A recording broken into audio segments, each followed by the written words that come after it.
இந்த வீடியோவில் NSC National Seeds Corporations announce பண்ணியிருக்கிற ஜாப் டீட்டெயில்ஸை பற்றி தான் பார்க்க போகிறோம். ஸோ இதுவுமே ஒரு கவர்மெண்ட் ஜாபுக்கான வேக்கன்ட் டீட்டெயில்ஸ் தான். ஸோ எவ்வளோ போஸ்டிங் அனௌன்ஸ் பண்ணியிருக்காங்க, என்ன சேல்ரி, இதனோட ஒர்க்கிங் பிளேஸ் எங்கே, இது மாதிரியான எல்லா விஷயங்களும் இப்போ நம்ம பார்க்கலாம். ஃபஸ்ட்டு இதனோட நோட்டிஃபிகேஷன் அனௌன்ஸ் பண்ண டேட்டுன்னு பார்த்தீங்கன்னா 26 அக்டோபர் 2024. ஸோ லாஸ்ட் டேட்டுன்னு பார்த்தீங்கன்னா 30 நவம்பர் 2024. அஃபிஷியல் வெப்சைட் பார்த்தீங்கன்னா www.indiaseats.com. ஸோ இதை நான் டிஸ்கிரிப்ஷன்லேயும் கொடுக்குறேன், நோட்டிஃபிகேஷனை செக் பண்ணி பாருங்கள். So national seeds corporations so அவங்களோட கார்ப்பரேட் ஆஃபீஸ்க்கும் ரீஜனல் ஆஃபீஸ்க்கும் area office and farms India ஃபுல்லாக லொக்கேட் ஆகிருக்கிற இந்த ஆஃபீஸில் ஒர்க் பண்ணுறதுக்கு தான் ரெக்ரூட் பண்ணுறாங்க. ஸோ மொத்தமாக இவங்களுக்கு 11 ரீஜனல் ஆஃபீஸ் இருக்குது. ஸோ இதில் சென்னையில் ஒரு ஆஃபீஸ் இருக்குது. இந்த ஜாபை பொறுத்த வரைக்கும் உங்களுக்கு ஆல் ஓவர் த இந்தியாவில் ஒர்க் பண்ணுற மாதிரி ஒரு வில்லிங் இருக்கணும். ஸோ எங்கே போஸ்டிங் போட்டாலும் ஸோ அந்த இடத்துல நம்ம ஒர்க் பண்ணுற மாதிரி ஃப்ளெக்சிபிள் இருந்தால் தான் நமக்கு ரொம்பவே நல்லாயிருக்கும். இப்போ நம்ம எவ்வளோ வேக்கண்ட் இருக்குன்னு பார்க்கலாம். ஃபர்ஸ்ட்டு டோட்டலாக நமக்கு 188 வேக்கன்சி அனௌன்ஸ் பண்ணியிருக்காங்க. ஸோ இப்போது ஒவ்வொரு போஸ்டிங்காக பார்க்கலாம். So general manager vigilance, assistant manager vigilance. So இது ரெண்டுமே எக்ஸ்பீரியன்ஸ் தேவைப்படும். ஸோ அடுத்து நீங்கள் ஃப்ரெஷராக இருக்கிறீங்க, ஸோ மேனேஜ்மெண்ட் ட்ரெயினிஸில் HR posting, quality control posting, electrical engineering. So அடுத்தது senior trainee vigilance and trainee agriculture.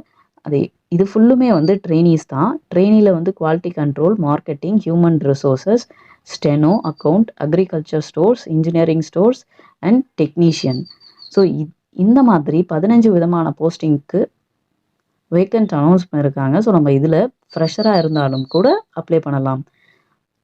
So இவங்க இதில் டீட்டெயிலாக கொடுத்துருக்காங்க. கேஸ்ட் வைஸ் எத்தனை விதமான போஸ்டிங்ஸ் அவைலபிளாக இருக்குங்கிற டீட்டெயில்ஸையும் நம்ம பார்த்துக்கலாம். அடுத்தது பிளேஸ் ஆஃப் போஸ்டிங்ஸ். சார் நான் முன்னவே சொன்ன மாதிரி இவங்களுக்கு 11 ஆஃபீஸ் இருக்குது. So all over the India நமக்கு எங்கே போஸ்டிங் போட்டாலும் அந்த இடத்துல ஒர்க் பண்ணுற மாதிரியான ஒரு வில்லிங்னஸ் நம்ம இருக்கணும். இதில் பார்த்தீங்கன்னா சென்னை அம்பத்தூரில் இவங்களோட ரீஜனல் ஆஃபீஸ் இருக்குது.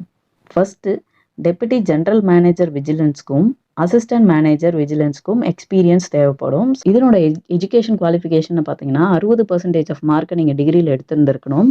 ஸோ எம்பிஏ ஹெச்ஆர் பண்ணியிருக்கலாம், இல்லை 2 இயர் பிஜி டிகிரி முடிச்சிருக்கலாம். Diploma in industrial relations, personnel management, labour welfare, MSW, MA, BPL இந்த மாதிரி எது கம்ப்ளீட் பண்ணியிருந்தாலும் நம்ம இந்த போஸ்டிங்க்கு நம்ம அப்ளை பண்ணலாம். ஸோ அசிஸ்டன்ட் மேனேஜர் விஜிலன்ஸ்க்கும் சேம் குவாலிஃபிகேஷன்ஸ் தான். ஆனால் எக்ஸ்பீரியன்ஸ் பாருங்கள், 10 இயர் எக்ஸ்பீரியன்ஸ், இங்கே 2 இயர் எக்ஸ்பீரியன்ஸ் நமக்கு தேவைப்படும். ஸோ அதுவே நீங்கள் ஃப்ரெஷராக இருந்தீங்கன்னா இந்த மேனேஜ்மெண்ட் ட்ரெயினிஸ் போஸ்டிங்க்கு நம்ம அப்ளை பண்ண முடியும். ஸோ இதுக்கு குவாலிஃபிகேஷன் பார்த்தீங்கன்னா 2 வருஷம் நீங்கள் ஃபுல் டைமாக டிகிரி முடிச்சிருந்துருக்கணும், பிஜி டிகிரி முடிச்சிருக்கணும்.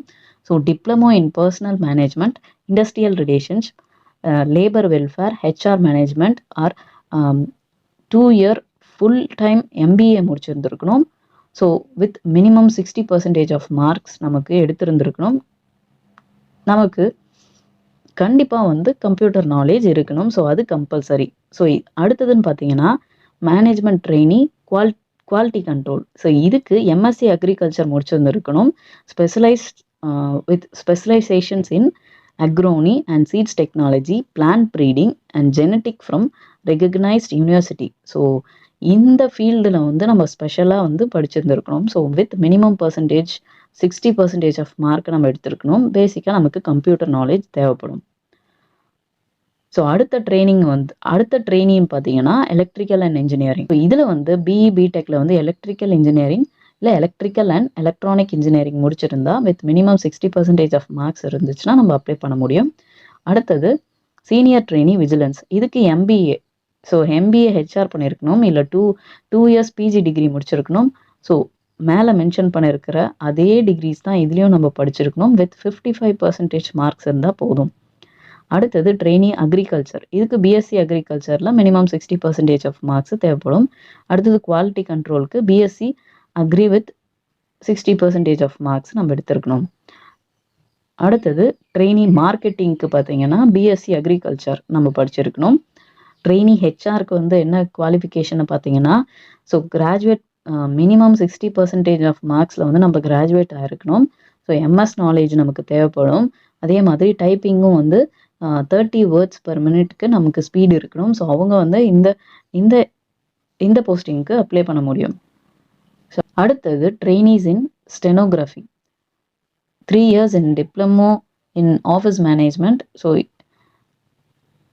இதுலையும் 60% ஆஃப் மினிமம் மார்க்ஸ் எடுத்திருந்திருக்கணும். இதுக்கும் வந்து நமக்கு வந்து டைப்பிங் ஸ்பீடு வந்து டெஸ்ட் வைப்பாங்க. ஸோ அதுலேயும் வந்து 30 வேர்ட்ஸ் பெர் மினிட்ஸ் வந்து இங்கிலீஷ்க்கு நமக்கு டைப் பண்ண தெரிஞ்சிருக்கணும். இன்னொரு குவாலிஃபிகேஷன் பார்த்தீங்கன்னா நமக்கு வந்து ஷார்ட் ஹேண்ட் டெஸ்ட்டும் வைப்பாங்க. 80 வேர்ட்ஸ் பெர் மினிட் வந்து நமக்கு ஸ்பீடும் இருக்கணும். ஸோ அடுத்தது பார்த்தீங்கன்னா ட்ரெயினி அக்கௌண்ட்ஸ். ஸோ பிகாமில் வந்து 60% ஆஃப் மினிமம் மார்க்ஸ் நம்ம எடுத்திருந்திருக்கணும். ஸோ பேசிக் எம்எஸ் நாலேஜும் கம்ப்யூட்டர் அப்ளிகேஷனும் நமக்கு தெரிஞ்சிருக்கணும். அடுத்தது பார்த்தீங்கன்னா பிஎஸ் ட்ரெயினி அக்ரி ஸ்டோர்ஸ். இந்த போஸ்டிங்க்கு பிஎஸ்சி அக்ரிகல்ச்சரில் மினிமம் 60% ஆஃப் மார்க்ஸ் நமக்கு எடுத்திருந்திருக்கணும். அடுத்தது ட்ரெயினி இன்ஜினியரிங் ஸ்டோர்ஸ்க்கு 3 years diploma in agriculture engineering in mechanical இன்ஜினியரிங்கில் 55% ஆஃப் மார்க்ஸ் நம்ம எடுத்திருந்தா ஸோ இதுக்கு அப்ளை பண்ணலாம். ஸோ டீட்டெயிலாக ஃபுல்லாக படித்து பாருங்கள். ஸோ அடுத்தது பார்த்தீங்கன்னா trainee in technician, ITI certificate நம்ம முடிச்சிருந்தாலே போதும். ஸோ இதுக்கு அதில் ஸ்பெசிஃபிக்காக பாருங்கள், fitter electrician, auto electrician, welder, diesel mechanic, tractor mechanic with minimum 60% of marks வந்து நம்ம இதில் இருந்து ஸ்கோர் பண்ணியிருந்தா இந்த போஸ்டிங்க்கு நம்ம அப்ளை பண்ண முடியும். அடுத்தது பார்த்தீங்கன்னா இதுக்கு ஸ்டைஃபன். ஸோ ஸ்டார்டிங்கில் வந்து நம்ம ஒரு ட்ரெயினியாக ஒரு 6 month இல்லை 1 year வந்து ட்ரெயினியாக நம்ம ஒர்க் பண்ணுவோம். ஸோ அதுக்கான ஸ்டைஃபன் தான் இது. ஸோ இதுக்கு வந்து ஜென்ரல் மேனேஜருக்கும் அசிஸ்டன்ட் மேனேஜருக்கும் ஓவராலாக நமக்கு வந்து 70 to 2 lakhs வரைக்கும், இல்லை 40லேருந்து 1,40,000 வரைக்கும் நமக்கு சேலரி அனௌன்ஸ் பண்ணியிருக்காங்க. ஸோ நம்ம ட்ரெயினியாக ஜாயின் பண்ணுறோனாலும் ஸோ அதுக்கான ஸ்டைஃபன் அமௌண்ட்டும் இங்கே மென்ஷன் பண்ணியிருக்காங்க. செக் பண்ணி பாருங்க. ஏஜ் லிமிட் ஜென்ரல் மேனேஜர் விஜிலன்ஸ்க்கும் அசிஸ்டன்ட் மேனேஜர் விஜிலன்ஸ்க்கும் 50 years and 30 yearsக்குள்ளே இருக்கணும். மீதி இருக்கிற எல்லா ட்ரெயினி ஜாப்ஸுக்குமே வந்து 27 வயசை நம்ம தாண்டக்கூடாது. ஸோ இதில் கேஸ்ட் வைஸ் நமக்கு ஏஜ் ரிலாக்ஸேஷனும் கொடுத்துருக்காங்க. ஃபஸ்ட்டு விஷயம் வந்து எஸ்சிக்கு 5 வருஷம், அதர் பேக்வேர்ட் கேஸ்ட்க்கு வந்து 3 வருஷம். ஸோ பர்சன் வித் டிசபிலிட்டிக்கு வந்து 10 years வரைக்கும் ஏஜ் ரிலாக்ஸேஷன்ஸ் இருக்குது. எக்ஸ் சர்வீஸ் மேனுக்கு 5 வருஷம் ரிலாக்ஸேஷன்ஸ் இருக்குது. ஸோ அடுத்தது செலெக்ஷன் ப்ராசஸை பார்க்கலாம். இந்த first 2 posting general manager and assistant manager விஜிலன்ஸ்க்கு ரெண்டுத்துக்குமே வந்து கம்ப்யூட்டர் பேஸ்டு டெஸ்ட் இருக்கும். 2வது டாக்குமெண்ட் வெரிஃபிகேஷன் பண்ணுவாங்க. 3வது பர்சனல் இன்டர்வியூ இருக்குது. ஸோ இது எல்லாத்தையுமே கன்சிடர் பண்ணி தான் வந்து இதில் வந்து நம்ம செலக்ட் பண்ண முடியும். ஸோ அடுத்தது ட்ரெயினிஸாக இருந்தீங்கன்னா அதுக்கு என்ன செலெக்ஷன் ப்ரொசீஜர்னு பார்த்தீங்கன்னா ஃபஸ்ட்டு வந்து 3த்துக்குமே வந்து கம்ப்யூட்டர் பேஸ்ட் எக்ஸாம் இருக்கும். அடுத்தது பார்த்தீங்கன்னா இந்த கம்ப்யூட்டர் பேஸ்ட் எக்ஸாமில் நீங்கள் செலக்ட் ஆனீங்கன்னா அடுத்தது இன்டர்வியூவும் டாக்குமெண்ட் வெரிஃபிகேஷனும் இருக்கும். ஸோ இதுவே மேனேஜ்மெண்ட் ட்ரெயினியாக இருந்தீங்கன்னா கம்ப்யூட்டர் பேஸ்ட் எக்ஸாமை கிளியர் பண்ணாலே வந்து ஸ்ட்ரெயிட்டாக வந்து இன்டர்வியூவும் டாக்குமெண்ட் வெரிஃபிகேஷனும் போயிடலாம். அடுத்தது சீனியர் ட்ரெயினியாக இருந்தீங்கன்னா இதுக்கு வந்து கம்ப்யூட்டர் பேஸ்ட் எக்ஸாமை முடித்ததுக்கப்புறம் ஸ்ட்ரெயிட்டாகவே வந்து டாக்குமெண்ட் வெரிஃபிகேஷன்ஸ் போயிடலாம். இதுக்கு இன்டர்வியூ கிடையாது. அண்ட் அடுத்த லாஸ்ட்டாக ட்ரெயினிக்கு நம்ம கம்ப்யூட்டர் பேஸ்ட் எக்ஸாமுக்கும் ப்ளஸ் நமக்கு வந்து ஸ்கில் டெஸ்ட் வைப்பாங்க. அதாவது ஸ்டெனோகிராஃபி இந்த மாதிரியான டைப்பிங் டெஸ்ட்டு, ஷார்ட் ஹேண்ட் டெஸ்ட்டை நம்ம கிளியர் பண்ணியிருந்தோம்னா டாக்குமெண்ட் வெரிஃபிகேஷன்ஸ் நடக்கும். ஸோ அதுக்கப்புறம் நம்ம செலக்ட் பண்ணுவோம். இதுதான் வந்து செலெக்ஷன் ப்ரொசீஜர். ஸோ அடுத்தது பார்த்தீங்கன்னா ஒரு கேண்டிடேட் வந்து ஒரு போஸ்டிங்க்கு மட்டும்தான் அப்ளை பண்ண முடியும். இந்த எக்ஸாம் வந்து ஒரு கம்ப்யூட்டர் பேஸ்ட் எக்ஸாம்ஸ் தான். இது வந்து 90 நிமிஷத்துக்கு நடக்கும். 100 கொஷின்ஸ் இருக்கும். ஃபர்ஸ்ட் ஒன் வந்து பார்ட் 1ல் வந்து 70 கொஷின்ஸ் இருக்கும். அது வந்து உங்களோட மெயின் சப்ஜெக்ட்ஸ்லேருந்து கொஷின்ஸ் வரும். பார்ட் 2ல் வந்து 30 கொஷின்ஸ் இருக்கும். Aptitude, reasoning, current affairs, general knowledge and computer சம்மந்தப்பட்ட கொஷின்ஸ் இருக்கும். இதில் வந்து ஒரு கொஷின்ஸ்க்கு 1 மார்க் தான். இதில் நெகட்டிவ் மார்க்கும் இருக்குது. ஒரு கொஷின்ஸ் தப்பாக அட்டன் பண்ணிங்கன்னா 0.25 மார்க் வந்து நெகட்டிவ் மார்க்காக கன்சிடர் பண்ணுவாங்க. மேக்ஸிமம் வந்து 100 மார்க்ஸ்.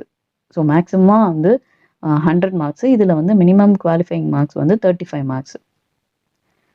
ஸோ அடுத்தது இதனோட ட்ரெயினிங் ப்ரோக்ராம் முடிஞ்சதுக்கப்புறம் 1 இயர்க்கு அப்புறம் என்னென்ன மாதிரியான விஷயங்கள் இருக்குங்கிற ஃபுல் டீட்டெயில்ஸ் இங்கே இருக்குது. எவ்வளோ சேலரிஸ், எவ்வளோ இன்க்ரிமெண்ட் பண்ணுவாங்கங்கிற டீட்டெயில்ஸ் அந்தந்த போஸ்டிங்க்கு தகுந்த மாதிரி மென்ஷன் பண்ணியிருக்காங்க. செக் பண்ணி பாருங்கள். அடுத்தது வந்து அப்ளிகேஷன் ஃபீஸ். ஸோ இதனோட அப்ளிகேஷன் ஃபீஸ்ன்னு பார்த்தீங்கன்னா ரூ. 500. இதில் வந்து எக்ஸப்ஷன் யாருன்னு பார்த்தீங்கன்னா எஸ்சி எஸ்டிக்கும் பர்சன் வித் டிசபிலிட்டிக்கும் இவங்களுக்கு மட்டும் இந்த ரூ. 500 கிடையாது. ஃப்ரீயாக இந்த போஸ்டிங்க்கு அப்ளை பண்ணிக்கலாம். ஸோ இந்த எக்ஸாம்ஸை பற்றின டீட்டெயில்ஸை நம்ம ஃபுல்லாக பார்த்தாச்சு. ஸோ இதே மாதிரியான எக்ஸாம் டீட்டெயிலை பற்றி தெரிஞ்சுக்கணுன்னா இந்த சேனலை ஃபாலோ பண்ணுங்கள்.